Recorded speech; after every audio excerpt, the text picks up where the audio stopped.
Oo, Sige, dito naman tayo sa sa Senado naman. Siyempre, kung meron sa Congress na away, meron din sa Senado niyan. O eto, pasok.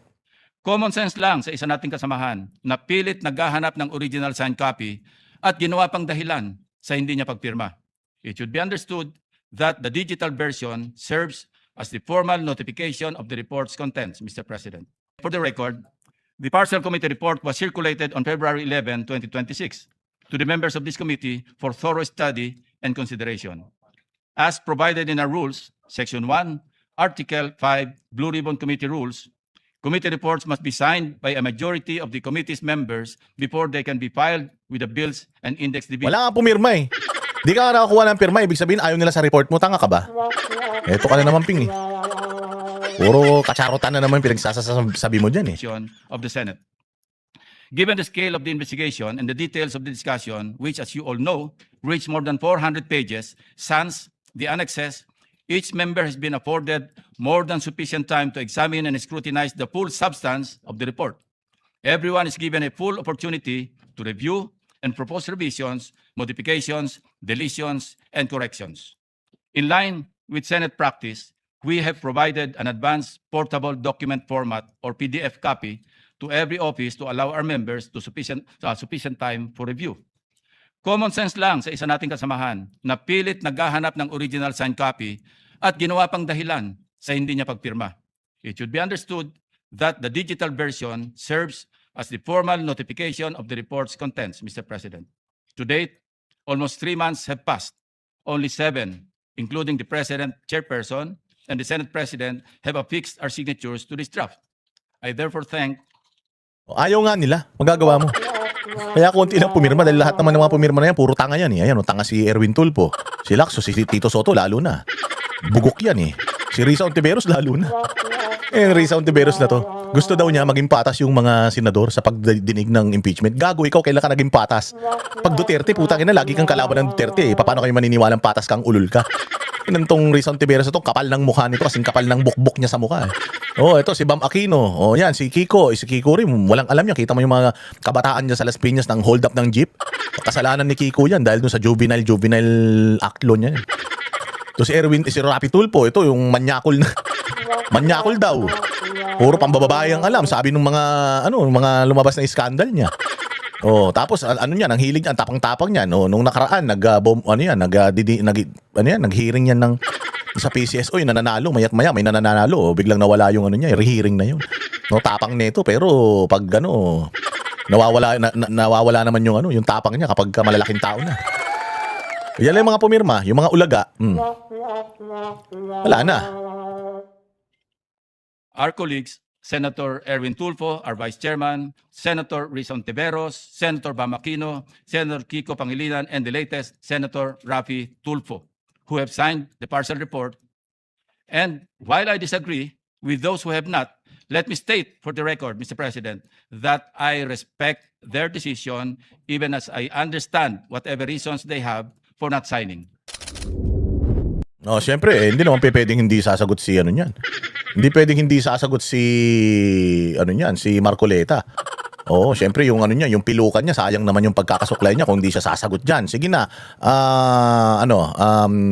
Senator Marcoleta, kanain mo. Gusto ko yung gulping-gulpi. Mr. President, I cannot speak for our colleagues why they hesitate or even refuse to sign the partial report he allegedly disseminated to the members. But as for myself, Mr. President, I cannot sign a partial report. A partial report is basically unfinished. An unfinished report cannot be assumed to have contained the final and collective judgment of all the members. This is very basic, Mr. President. Secondly, I did not heed my reasons why I cannot sign the partial report. I delivered a privilege speech some time ago, Mr. President, outlining the reasons, therefore.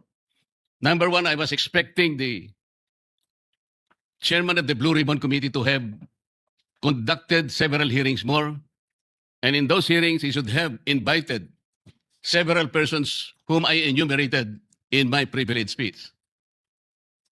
namely Yusek Adrian Bersamin, Yusek Jojo Cadiz, former Governor Luis Chavez Singson, former Speaker Martin Romualdez, former Congressman Saldico by way of an apostilled sworn statement, because this is very, very possible. An apostilled sworn statement, Mr. President, as I have already advised the chairman of the Blue Ribbon Committee, is similar to a sworn statement notarized by the Philippine Consulate in any part of the world, because this apostilled manner or method of subscription was already adopted by the Supreme Court in one of its resolutions, Mr. President. I also advocated that the 18 ex-soldiers be immediately be invited because they had so much to say. Because I thought he said, and he emphasized at some point, that wherever the evidence is, the BRC will be led there too, Mr. President. Ang sabi pa po niya, Mr. President, hindi option yung interparliamentary courtesy. At kung ako po ba'y tatawagin pala sa mababang kapulungan dahil meron pala silang itatanong tungkol sa di umano ay mga donasyon na aking tinanggap. Mr. President, I will willingly present myself with or without invitation. They just had to suggest to me that they wanted me there. I will go there, Mr. President. Interparliamentary courtesy is between the two chambers, Mr. President. Tayo-tayo po ang pinag-uusapan na maggalangan doon. Pero ang nangyari, Mr. President, ang ating boss, ang mga amo natin, ang taong bayan, ang hindi na po iginalang. Hindi lang pangbabastos sa mga taong bayan ang ginawa ng mga magnanakaw at kawatan nitong flood control projects. Igagalang pa ba natin, Mr. President, ang mga tinutungo ng ebidensya na sangkot ang mga taong gusto nating ipatawag in this chamber?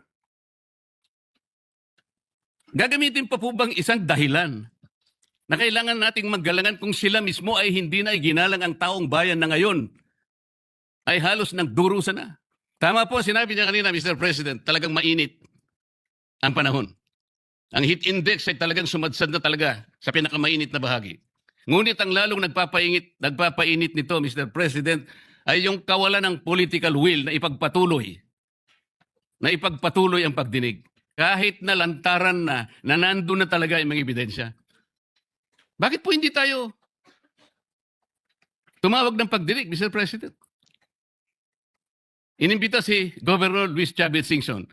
Sa pagkakalam ko sa mga accounts na nababasa ko, he was invited to appear on April 14. At binigyan po siya ng pagkakataon hanggang April 7, hanggang alas 5 ng hapon, na ihain ang kanyang sinumpaang salaysay. Hanggang alas 5 ng hapon, Mr. President. Ngunit 9:15 ng umaga, ipinaabot sa bahay ng dating gobernador na kinakansela na po ang nasabing pagdinig. At ginamit pang dahilan,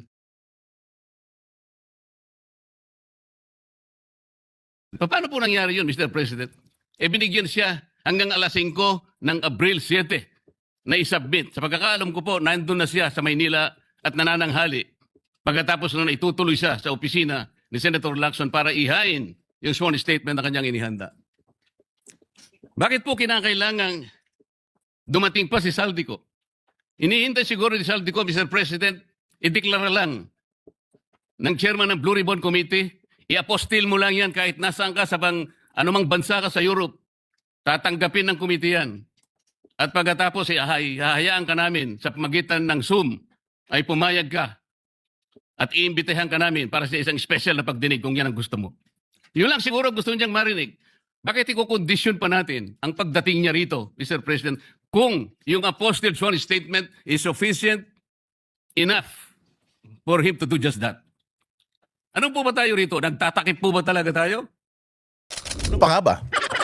Oh, very self-explanatory naman yung statement na yan ni Marcoleta. Oh, talagang binabanatan niya na matindi si Panfilo Lacson. Eto pa nga eh. Dati daw pala niyang idol yan si Ping Lacson. Di noon naman matino yan si Ping eh. Maayos naman yan noon. Ngayon lang naman naging ulol yan eh.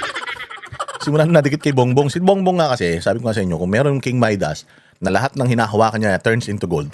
Si Bongbong lahat ng hinahawakan niya nagiging tarantado at kurakot eh. Nung simula nung nadikit yan kay Bongbong, kita mo nangyari kay Ping.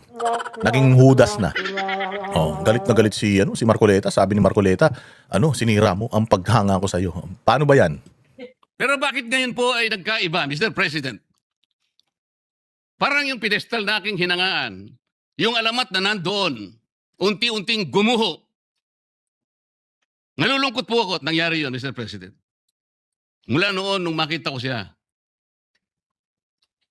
lalong-lalo na po doon sa episode na pinatawag po niya, ang lahat ng kinaukulan na merong mga nakaw na sasakyan, mga karnap na sasakyan. Naalala ko po na sinabi niya, Mr. President, lahat ng mga ninakaw na sasakyan, dalhin niyo rito sa Camp Crame. No questions asked.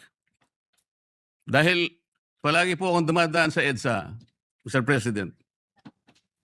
Dahil opisina ko po sa Ortigas, nakita ko pong nakabunton lahat talaga ang mga ninakaw na sasakyan. Talaga pong hinangaan ko, Senator Lacson. Walang nakagawa nun, sa aking palagay, kung hindi siya lang. Di ba, Mr. President, sinabi ko pa sa iyo, sayang wala na ako yung aking kaibigan, yung dating mayor ng Marikina, Bayani Fernando. Dahil kinausap ko po siya. Sabi ko, Bayani, alam mo, yung ginagawa mo sa Marikina, gusto ko rin eh. At yung ginagawa ni Chief PNP, Ping Lacson, gusto ko din yun. Ayaw mo ba siyang kausapin na kayong dalawa tumakbo? Si Ping Lacson ang president, ikaw naman ang vice president. Kinuwento ko sa iyo yan, Sir President. Bakit ko po sinasabi ngayon ito, Ginoong Pangulo? Nung umpisa po talagang ganun na nakita ko po eh. Yung kanyang kagustuhan na maayos natin ang ating bansa. Yung sinasabi niyang track record, maring mo umpisa, nandun po yun eh. Hindi ko ikukwento ito kung hindi talagang hinangaan ko siya. Noon. Pero bakit ngayon po ay nagkaiba, Mr. President? Parang yung pedestal na aking hinangaan, yung alamat na nandoon. Para si Marcoleta, hurt siya talaga, talagang. Ang sakit, Mr. President. Mantakin mo, Mr. President. Hinangaan ko siya, minahal ko siya. Tapos yung pala, walang forever. Oo, sensitive talaga din to si Marcoleta. Ikaw naman kasi Ping Lacson eh. Noon okay ka eh. Ngayon naging tarantado ka na. Ano bang kasing ginawa mo? Kung kailan huling pagkakataon mo na dapat mag-iwan ka na lang ng mabuting ehemplo or mabuting legasiya. Pucha yan, puros kabalbalan pa tong mga pinaggagawa mo eh. Obvious naman eh. O obvious naman na wala ka na talagang planong solusyonan itong flood control scandal na ito. Obvious naman na may pinoprotektahan ka eh. Unti-unting gumuho. Nalulungkot po ako at nangyari yun, Mr. President. Ang sabi ko pa nga eh, hindi ba tayo dapat maglaban-laban dito eh. Ang kapakanan ng mamamayan ng ating bansa ang importante rito ba eh. Yung direksyon natin. Bakit kailangan akong palaging pinapasaringan? Hindi naman po ang aking kagustuhan eh.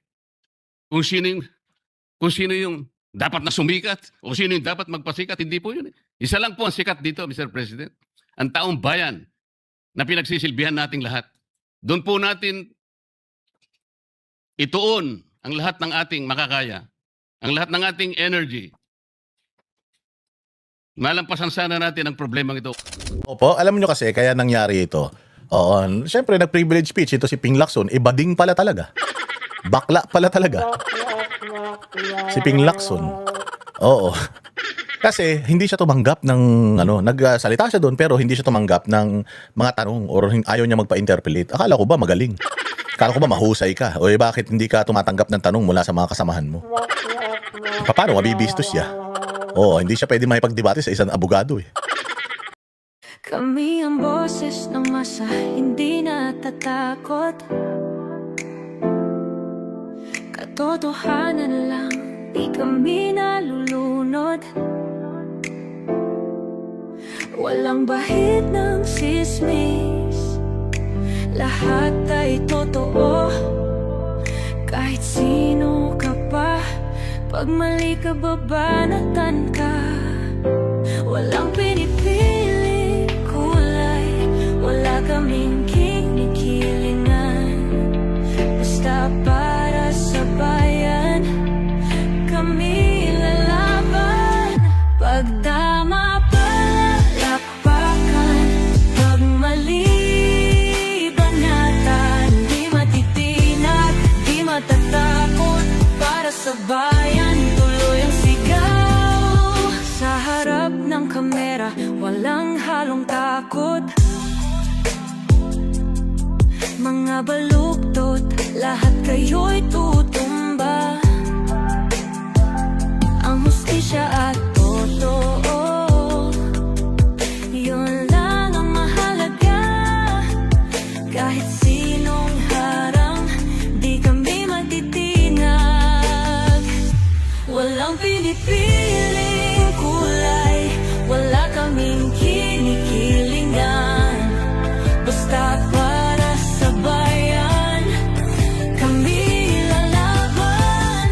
Pag tama palakpakan, pag mali banatan. Di matitinag, di matatakot, para sa bayan tuloy ang sigaw. Kung nasa tama ka, ikaw ay aming kasama. Pero pag mali ka, handa ka na bang mabasag? Banateros kami, walang inuunan.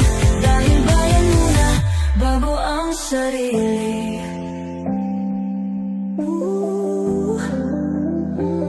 Bago ang sarili.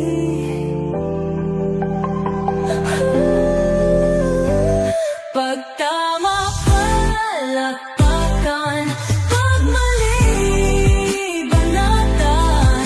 Banateros ang sigaw, katotohanan ang laban.